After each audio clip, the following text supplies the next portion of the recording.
Okay. So let me introduce Amberly Pigao.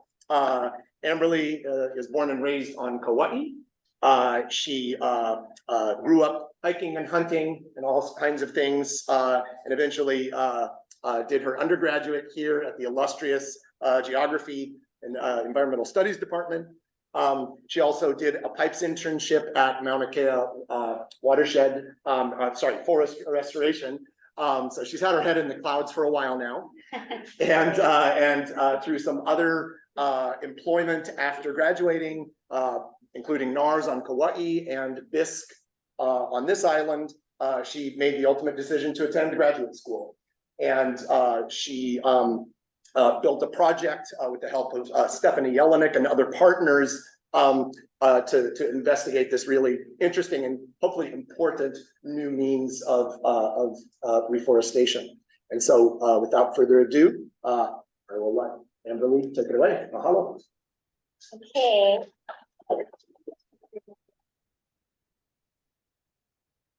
Yeah, JP, for that wonderful introduction.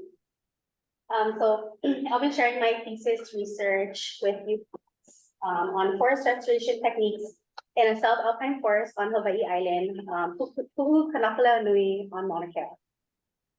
So we're funded through PICAS, which is Pacific Island Climate Adaptation Center, Site Center.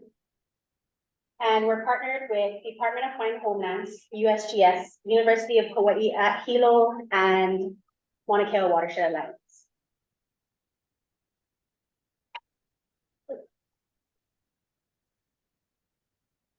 So my thesis research involves a type of precipitation known as fog. So by show of hands, anybody know what fog is? We've all seen it. Driving Saddle Road, we drive through it, we have to drive slow. We know what it is, right? But what does it do? What is fog all about?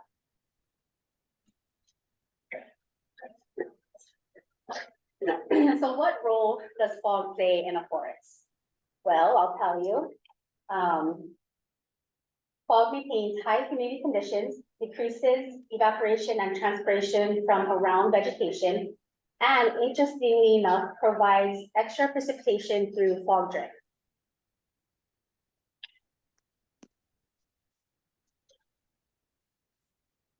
Fog water is heavily influenced by wind. The cloud droplets originating from fog generally have higher acidity and nutrient concentrations than rain, and therefore may affect weed physiology and nutrient relationships in these types of forests. So fog only occurs at a narrow altitudinal zone where the atmospheric environment is characterized by persistent, frequent, or seasonal cloud cover over the vegetation. And as you can see in this picture, fog really sits on the vegetation. Constant fog pressure directly affects the structures of forests and makes these systems very unique.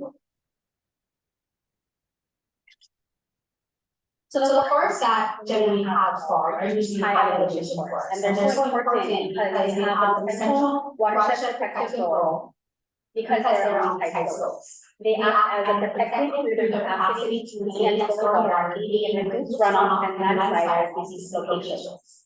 In other words, they act as a form of erosion control. The root system stabilizes and reduces impacts of raindrops that hit the soil, while still allowing needed water infiltration to happen.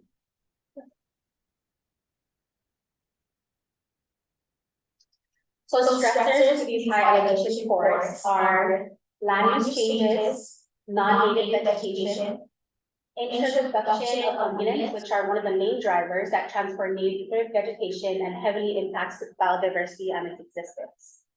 So in Hawaii, these ungulates are so destructive because they're browsers and prefer mamane and other native flora over non-native flora. So reduction of native habitat from constant browsing created large gaps in mamane woodlands and are now dominated with invasive grasses and other weeds.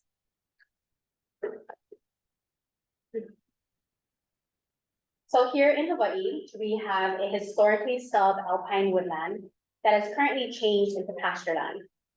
The sub-alpine forest is a transition zone from dense forest below to alpine tundra above tree line. So tree line is not actually a line, but rather a zone where trees gradually get smaller and more stunted until conditions are too challenging for tree growth. And we can see that like on the top of Mauna Kea, we see all the cinder and not much vegetation. So on Hawaiʻi Island sits one of the world's tallest mountains known as Mauna Kea, which is standing at 13,796 feet above sea level. Mauna Kea is a very significant mountain in Hawaii and also plays a crucial role to life here on the Big Island. So my project area is located on the east-facing slope of Mauna Kea. It's above Hilo, and here sits a high elevation, formerly forested area named Puʻu Kanakaleonui.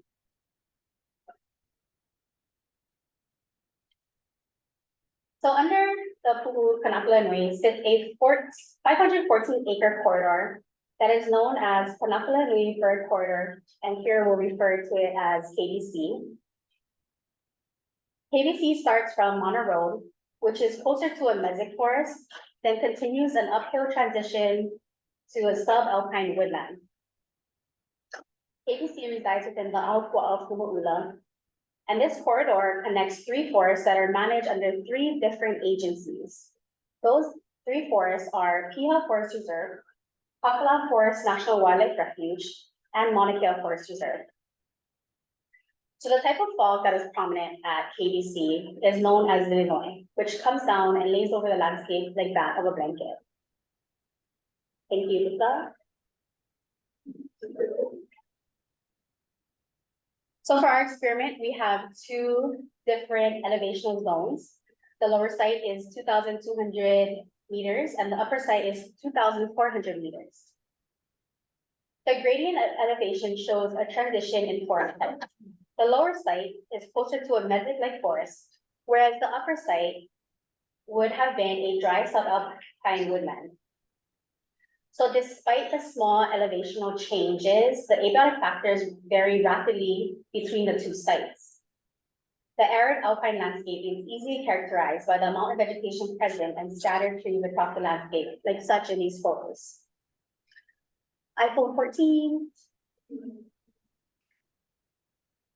Okay, so the upper site conditions are drier and less precipitation and more stressful for seedlings at early stages. Whereas the lower site has more precipitation and more vegetation. However, this results in a greater abundance of non-native plants. So this leads me to my primary question of my thesis. Can fog capture techniques harvest atmospheric moisture to promote seedling growth and survival?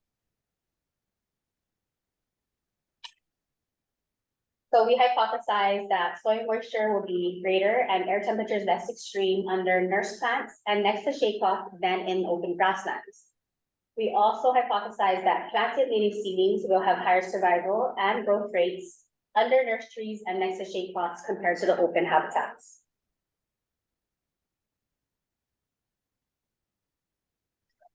So KBC is a former koa and mamane dominant woodland and still have scattered trees across the landscape. So for the first experiment design, we utilized nurse trees to facilitate seedling growth and survivorship. For our second experiment, we installed shade cloth along existing fences and planted seedlings adjacent to the fence. So my research objective is to capture moisture to water outplanted seedlings. The idea is that both designs will capture moisture from fog as it passes through, and then it will help protect seedlings at early stages of growth from freezing temperatures. So for the experiment, we are using 5 native species that once thrived in this forest. They are ʻaʻaliʻi, aveo, naʻe, pawale, which are shrubs, and mamane, which is a tree.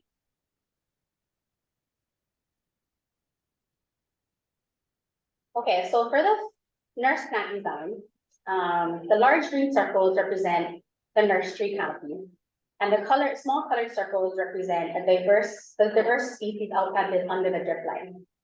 The blue rectangles represent the soil probes that measure water content. So the koa and the mamane trees aren't actually in close proximity. While the control plots are out in the open under the drip line. So we hypothesized that planting seedlings under the nursery drip line will promote higher survival. We had 10 full-grown mamane trees at the upper site. At the lower site, we had 10 hoa and 10 mamane trees. So for the fence plant design, each replicate has a 40% shade-off, 63% shade-off, and fence-alone treatments. The percent of the shade-off represents amount of light that is able to pass through. The higher the number, the less light can pass through. Again, the colors represent, the small circles represent seedlings planted on both Mauna Kea of the fence line, and the control plot is planted away from the fence in the open. So we hypothesized that the shade plot will capture water as it passes through horizontally. The water will then drip down to the seedlings along the fence and promote seedling survival. So here's a picture of the two different shade plots side by side, 63 and 40%. You can kind of see a little bit of the differences between how thick the shade plot is. And then here's another picture showing the shade cloth on the day of the project installation. As you can see in the pictures, it was a foggy day and we were able to firsthand witness the effects of the shade cloth. Look at all that water. All right, friends, all the friends. So for project installation, we first did the nursery design. We planted that in June of 2021. We hooeyed up to make this dream happen. So I called a bunch of my friends. You want to go plant on Mauna Kea? A couple hundred plants? Of course they say yes, because they're hamas, and they're in the room right today, most of them. So a big mahalo to them. It was a 2-day process, making tags, divvying up plants, going over planting structure. It was a very hot day, as you can see in the photos. Blue skies, extreme heat, and long hours. I would like to emphasize that this is a big part of these kind of research projects. It really takes a community that volunteers their free time to help put this all together. So thank you again. You guys, the best. So we did another camp trip for the fence design installation. We had Mauna Kea Watershed Alliance and USGS crew help with the fence planting. We installed shade cloth first on the fence and then dug holes to plant the seedlings. So I want to point out these pictures. Jonah, very happy, the start of the day. As you see in the background, it's this bright sunny day. And later that same day, Cheyenne, Dylan, and JP in the fog, freezing. It was really cold. So as you can see through these images, extreme temperature shifts happen within hours in this area. You can go from extreme hot to extreme cold very fast. And we were really cold there. Okay, so to collect sensor data, we use soil probes to record daily water content. The soil sensors were planted underground next to the seedling in all fence treatments, nurseries, and control plots. We also use temperature gauges to record temperature, and they're placed at one fence replicate, one hoa nurse, one mamane, and their control plots. It should be noted that only 2 nurseries at each site were logged, and then only 1 fence replicate at each site.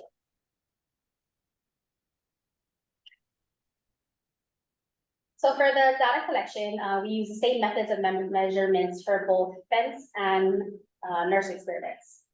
Measurements consisted of survivorship, yes or no.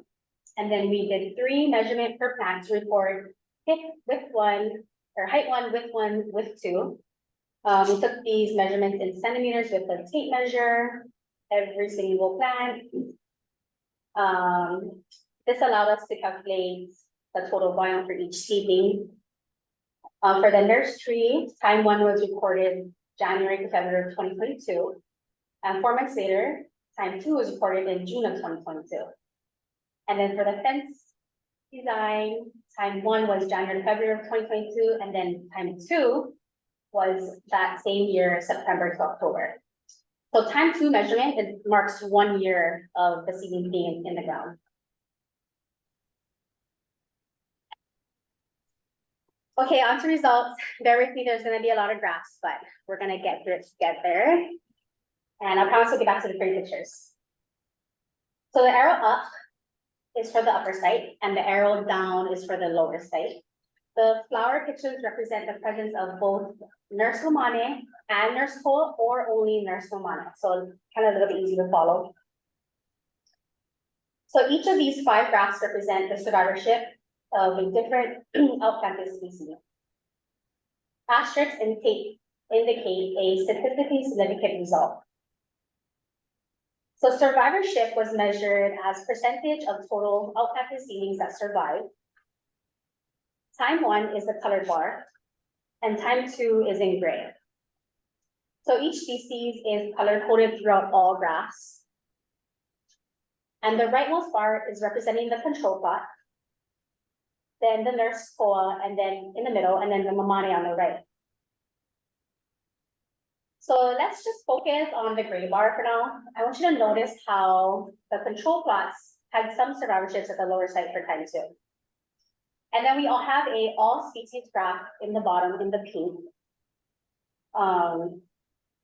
So that's just all the species combined per treatment.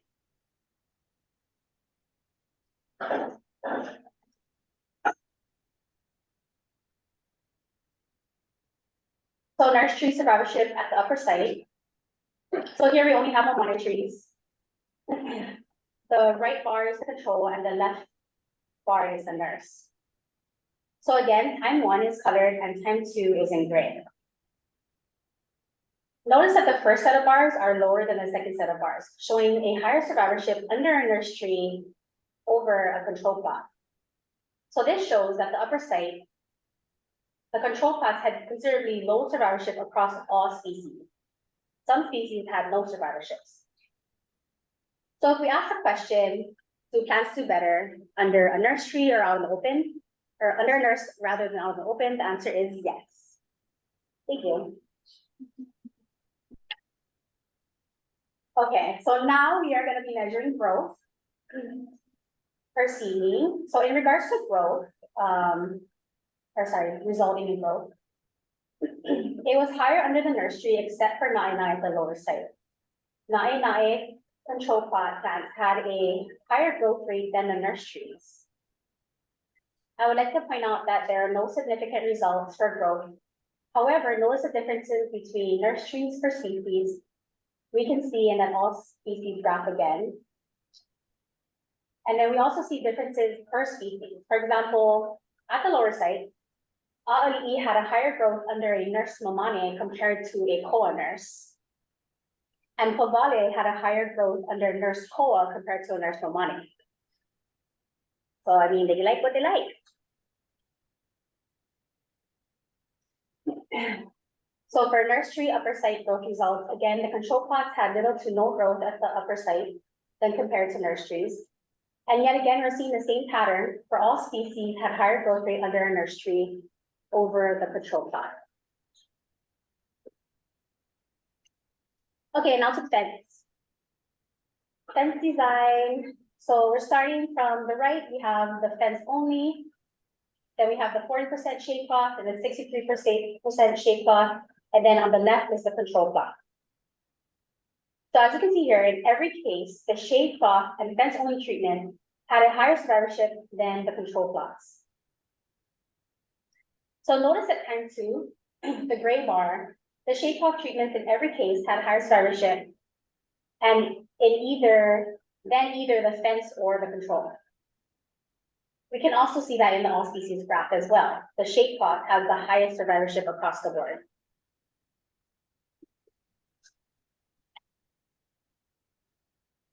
So for the fence design upper site results for the survivorship, at time 2, both shade plots and fence only treatments are higher than the control plots, except for veil, ʻaʻaliʻi, and pawale. For these 3 species, the control plot had the higher survivorship than the fence only treatment. So it's a harsher site at the top, at the upper site, And there's more variation within the survivorship and growth. And excuse me. We also did have some shade cloth blowouts at the upper site, so that could be an issue too. So now we're going to move on to growth results for the fence design. Again, we see a pattern that growth is highest in both shade cloth treatments, then followed by the fence alone treatment, and then lowest in the controls. So there are no significant results for the lower site growth, but according to the all species graph, we do see a higher growth in all shade cloths.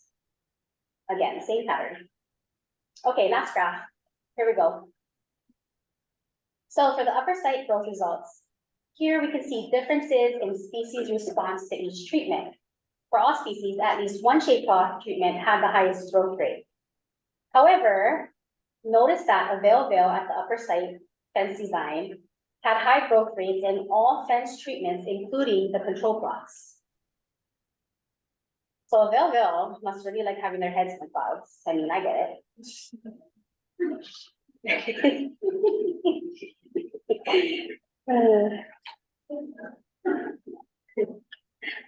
Okay. Nurse tree to provide sensor results. Let's take a break.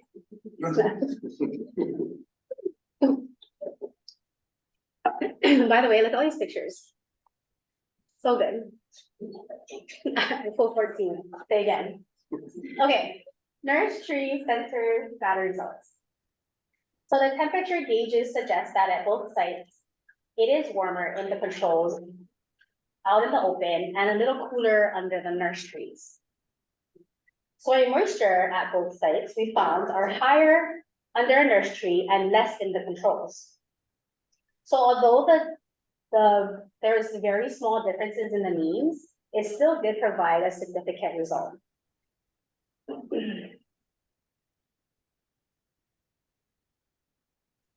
And for the fence design sensor data results, the lower site temperature logger had a malfunction. It was above normal temperatures for that region, so with inaccurate data. For the upper site temperature, they're significantly lower along the fence treatments than the control plots. But again, the very small differences in the means, they're kind of less than a Fahrenheit or 1 degree Fahrenheit. The lower site soil moisture was significantly higher along fence treatments than in the controls. The upper site had a consistent pattern that soil moisture was highest at 40% and fence only treatment, followed by the control, and then the 63 shade cloth was the lowest every time. Again, we logged one replicate, so it could have been that the logger was in a specific spot. I think we would need more logged replicates to make that assumption. All right, so here's a video of the day that we installed the fence design. The shade cloth is catching fog water and directing water dripping down at the edge. So cool. Here's another video taken during data collection. As you can see, the shade cloth holding on to a bunch of water. Okay, here we go.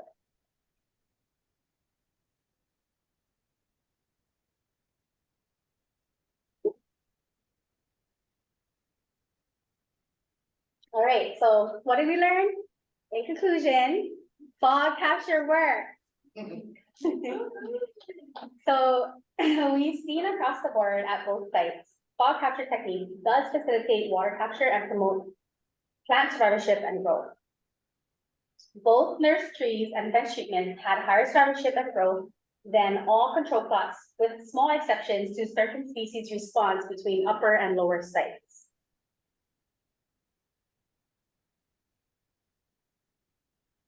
So some of the important things to consider when doing this type of work and challenges that we face, some of the plots, the grass didn't die for initial planting.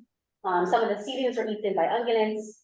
During strong winds, we had a few shade cloth get loose and hit seedlings. This could have affected seedling survival. There are sensor data glitches, which could be a malfunction of the loggers. We didn't have any water moisture for the koa because the logger got hit by lightning, supposedly. So then there are also some plants that we didn't find at time 1, and then we found at time 2. If you want a really good data collection, take Linnea with you because she found all those seedlings in the bowl thistle growing happily. All right. So we can apply this knowledge to management strategies by looking at the cost benefits of this design. Fog capture strategies are doable and cost effective when you consider all different aspects of what it takes when restoring forests. Costs include the plants itself from a nursery, fertilizer, labor costs, and gasoline for long drives. So we can look at the shade cloth like a solar panel system. It's a one-time upfront cost, but it's a long-term and it can be reused with higher survivorship, really saving money and cost of labor over time. So I want to just put in perspective, here's a picture of the seedlings from ʻaʻaliʻi's nursery in Hilo. This is before we outplanted. They're probably about 3 or 4 inches, maybe some even 5 inches. So very small seedlings. And then throughout the course of data collection, look at how big they got. So I'm 5'2", the fence is 6 feet, and that available is going way over the fence. And in width, I mean, it's just amazing. Even pawale, pawale and available were the biggest plants in our experiment. I'm not sure, it's just species variation. All species have their own characteristics, but it's just really cool to see how much water is generated by the shade cloth. Like, look at that avail and that pawale. So we have even the fence treatment. There's a naʻe, avail, and an ʻaʻaliʻi. Look at that ʻaʻaliʻi flowering, all flashy. Look at her. You know, a lot of the plants hit flowering stages. And then even for the nursery experiments, between time 1 and time 2, many seedlings died. Like as we see on the graphs, there's a big difference. Time 1 has really high bars, time 2 has lower bars. And what that says is this place is really hard to grow plants. A lot of the plants die within the first months or before 1 year. But it was cool to see that the plants that survived to time 2 were really big and will survive to trees. So, if you're a warrior, you survive, right? And those are the ones we should be collecting seeds from, just saying. All right, so many areas in Hawaii and most Mocha areas, fog plays a major role in climate. Being able to capture this vital resource moving forward, as we see changes in precipitation level, it is crucial for reestablishment of high elevation native forests. So as climate change models project less rainfall, Sub-Alpine forests will become more arid, therefore fog may become more important. We noticed a trend in our study that at higher elevation sites, it is really difficult for seedlings to survive out in the open. So therefore, introducing synthetic structures to capture this atmospheric moisture and mitigate the effects of climate change is a potential tool for success. So if we want to restore our ecosystems from further degradation, we must adapt techniques to capture fog in areas where fog is abundant. And so there's this passage that really resonates with me, having a background in multiple ecosystems and Ohai no ka'ua I ka'ua ulu la'au. Oh, sorry. Ohai no ka'ua I ka'ulu la'au, which means the rain follows the forest. And in our case, the fog follows the forest. Okay, so I would like to give a special mahalo to all of the volunteers who helped with project installation, data collection, and the Lohe Lab, Pat, Hart, and Ann for the truck rentals. KBC is definitely in the boonies. 4 low or you cannot go. For real. I would like to give a special mahalo to Brian Tonga for getting my journey started as a professional student. He really inspired me to further my dream of bridging the gap between a local community and a westernized science space by being a local scientist. He really pushed me to take that next step. And so here I am. All right, so in closing, I would like to say a big mahalo to PyCast for the opportunity. We're so thankful and fortunate to be funded through them. It wouldn't be possible without them. University of Hawaii at Hilo, my TCBES, Ohana, my advisors, Jonathan Price. Thank you so much. You've been with me every step of this way. John and I have been working really hard this past couple months. So many hiccups in the data. I suck at data. Maybe I'm good now, but really admire your dedication. I learned a lot from you. Thank you very much for being my advisor. Becky Ostertag, thank you. Stephanie Yelenek, who proposed this project. She's on Zoom. Thank you, Stephanie. Corey Yanger. And the partners too. Cheyenne Perry made it very possible with logistics. He's with Mauna Kea Watershed Alliance. And then Puʻu Kamara, Department of Mine and Homelands, which JBC is managed by Department of Mine and Homelands. So I would also like to send a big mahalo to the TCBES instructors. You guys really help us reach this. Like, you push us to be better, and I'll just like to say thank you for not giving up on us.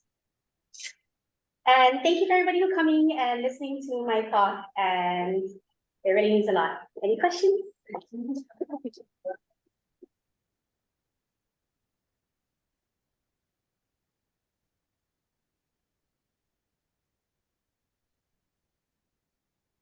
We can start with some questions from the room, and then we'll get some from Zoom. If you do have questions on Zoom, feel free to type them in the chat or raise your hand.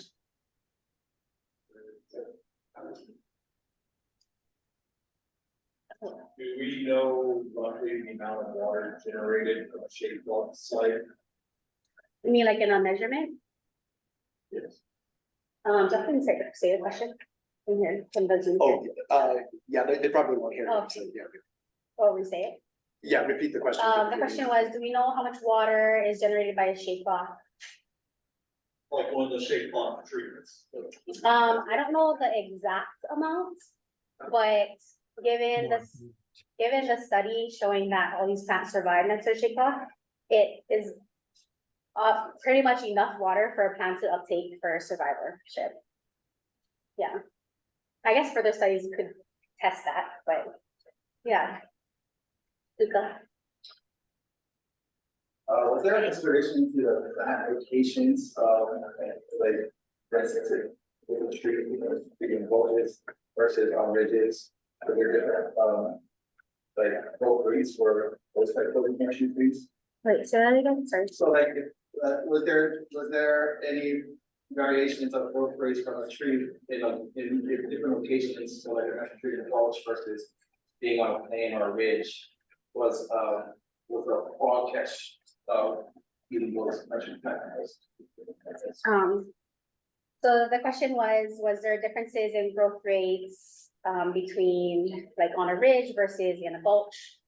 How does the fog capture help with that? So just from seeing the plant sizes at different replicates, it was interesting to see that one replicate with the veil pictures. That was on. That place had two slopes coming down to the fence. We did see like the naʻe that was growing in the control plot at the lower site was in a little downslope area.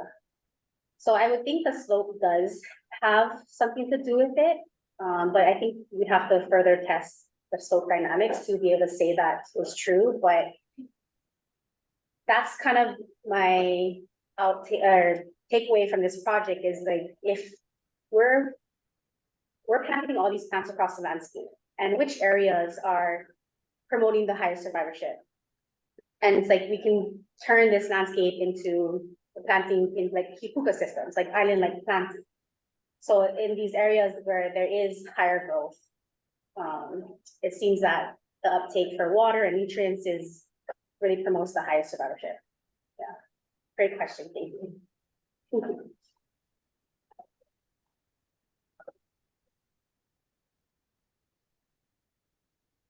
There's been a lot of distribution and modeling for the inversion layer and the cloud base. Where will that go straight and expand? And over the years, more recently, has your team found any more agreements in forecasting that might help you suggest to managers like where to plant more in relation to those cloud forests?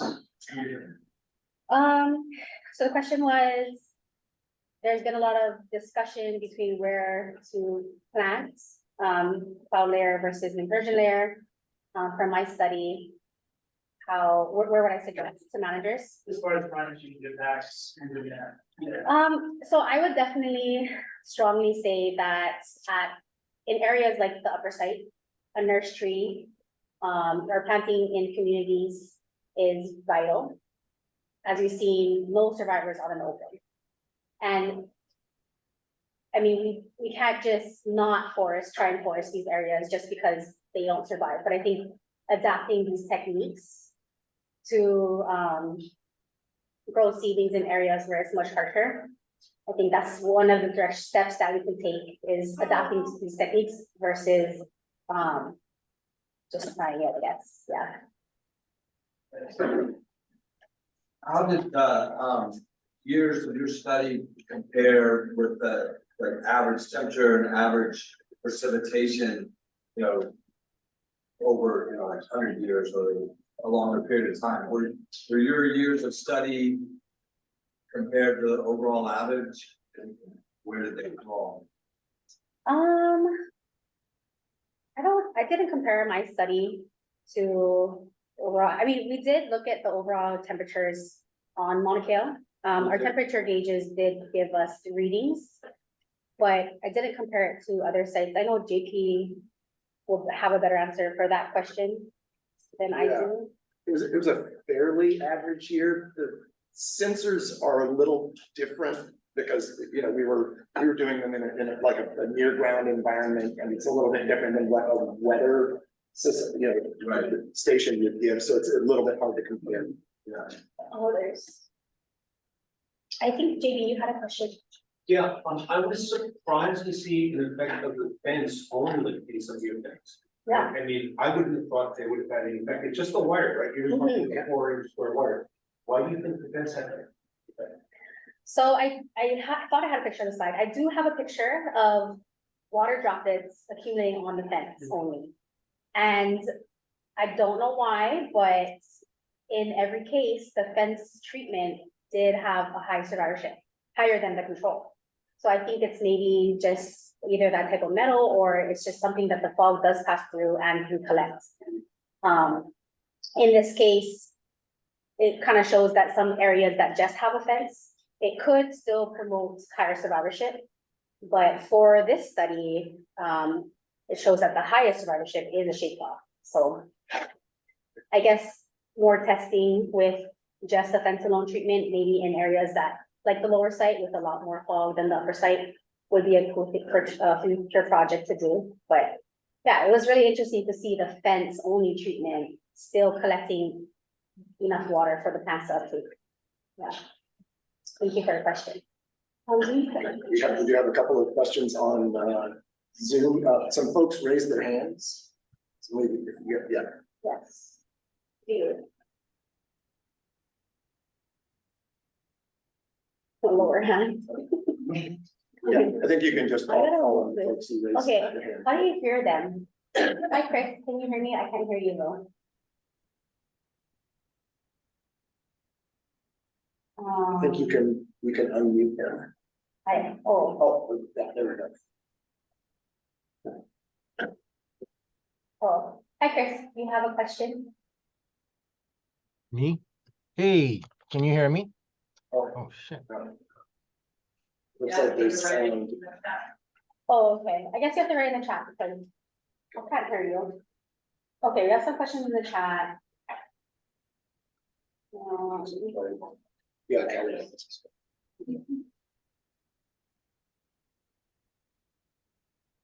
So what was your protocol from ʻaʻaliʻi, our nursery grower? What was your protocol for outplanting and what was the soil moisture like at the time of the planted areas? Protocol for outplanting, we did 4 inches apart. We mimicked management strategy.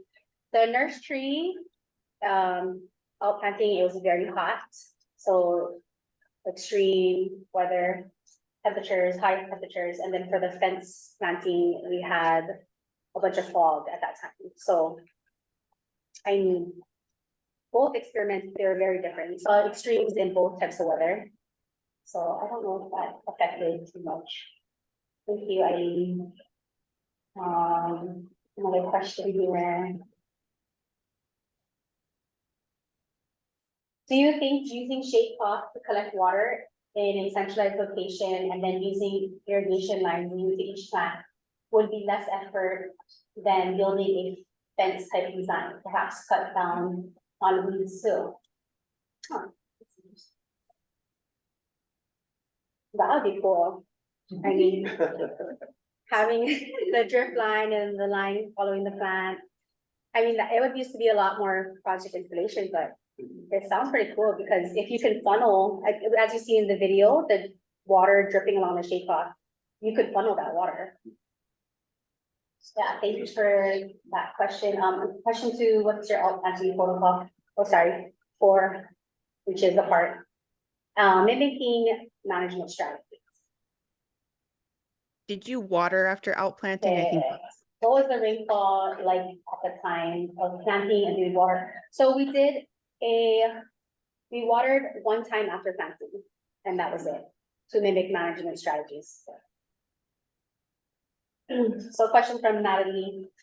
Fences are expensive. Do you have ideas around utilizing shade cloth or fog capture without a fence line? I mean, I think if you could use like something that's cheaper, maybe rebars, but in areas like Mauna Kea, the winds are so strong. I think something that's not as strong as a fence would blow over, but probably in areas with that doesn't, maybe more forested areas that's protected from the wind. I think cheaper material could be useful as long as there is a shade cloth that's catching enough water. Yeah, thank you for the question. Any other questions from the room? No? So you saw higher survivorship in shade cloth than from the nurseries, right? Is that correct? So there was more plants planted on the shade cloth than the nurseries. So I can't choose between one just because our sample sizes were so different. But if I had to think about it, like JP, what would you say? I think the shade cloth did have a lot. It was a little higher. They were also planted at different times, so it's a little bit hard to compare. Comparing apples to oranges, like we said. I was wondering if the part differences in survivability that kind of due to the fact that the nursery plants were planted like during the day, and then shade cloth plants were planted after during this. Huh, yeah, I mean, well, the bottom fence we planted at the heat of the day, and the higher fence we planted later in the day, so it wouldn't have any foggy. Honestly, I think the temperatures are so extreme, you're gonna see that rise and fall temperature daily, whereas I don't think the planting time actually had as much as an effect, because we did see a high mortality before time too. So it's like if they were gonna die, they died anyways. They were also watered to begin with, but then not after that. So a lot of the mortality happened between the first measurement and the second. Yeah.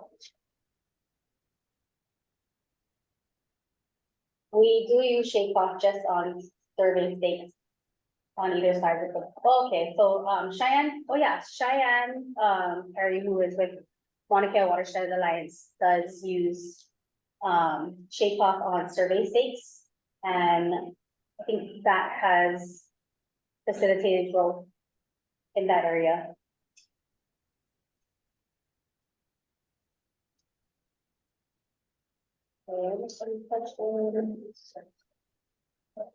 Justin, So that's.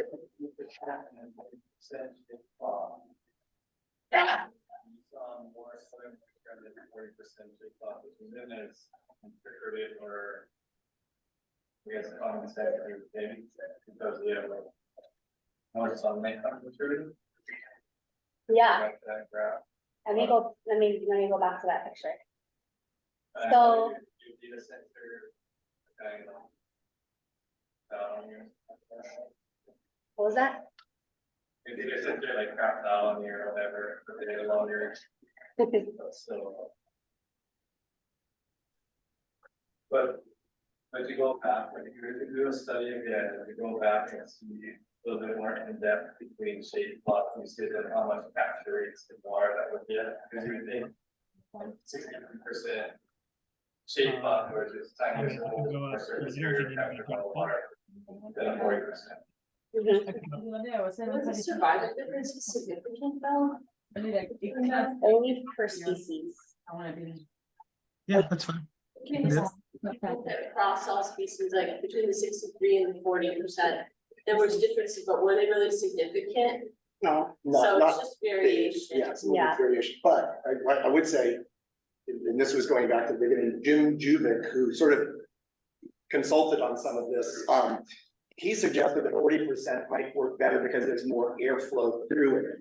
And that's what allows the water to accumulate. The other one, if it's too dense, the air just goes around it instead of through the cloth. So that might be what you're saying. But yeah, Yeah. it's not, it's a little bit hard to say, without measuring directly. Yeah, because initially, yeah, we would think the 63 would collect more, but it was cool that it was foggy the day of project installation and we could really see the effect of the 40% capturing more water.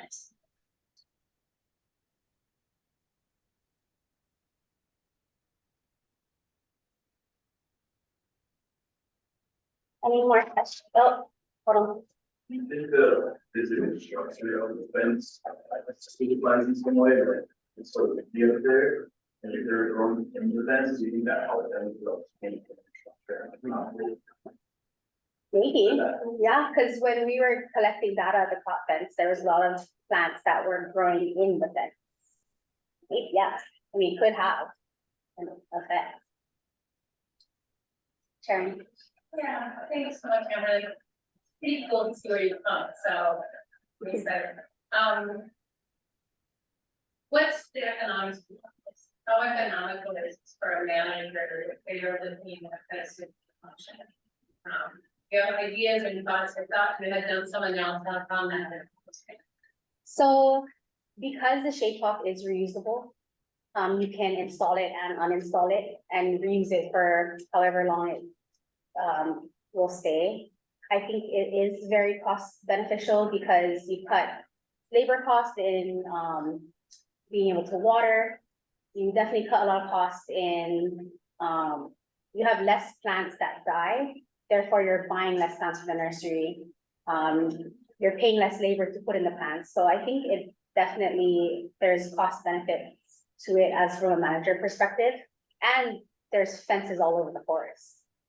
And so if you can grow, you can reestablish a forest along a fence, feel like you're kind of killing two birds with one stone in a sense. And then it's natural, like water generation, like you don't have to go up and water things. Yeah, definitely. Such amazing work and so cool to see what good job. Building off of that, I think there's sort of like an age threshold or a size threshold where you could recycle that shade cloth and basically where the plants would be independently option. So that's a great question. So I feel like in these areas, you can take both of these experiments and put them together. So we see that the nursery does work. So if you could establish, so I talk about this in my paper, but like a 2-step restoration plan. One step is putting that first initial planting, and then either on a fence or a nurse. And then if you remove the shade cloth, that first plant that grew into a tree or a shrub that will be the nursery. And then you continue to plant. So you could potentially remove the shade cloth off, and then you utilize the nursery of that and continue that. So that's really cool. That's my two-step manager plan in my thesis. Stay tuned. My thesis will be coming out in paper and publication whenever that happens. So yeah, so really good question. Thank you.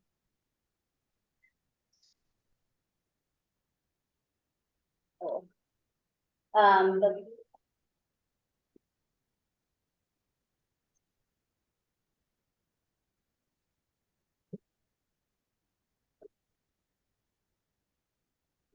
So Cheyenne Perry is saying that they are using.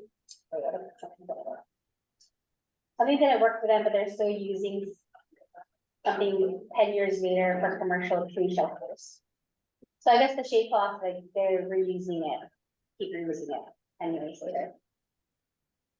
Cost effective. Yeah. Commercial tree shelters.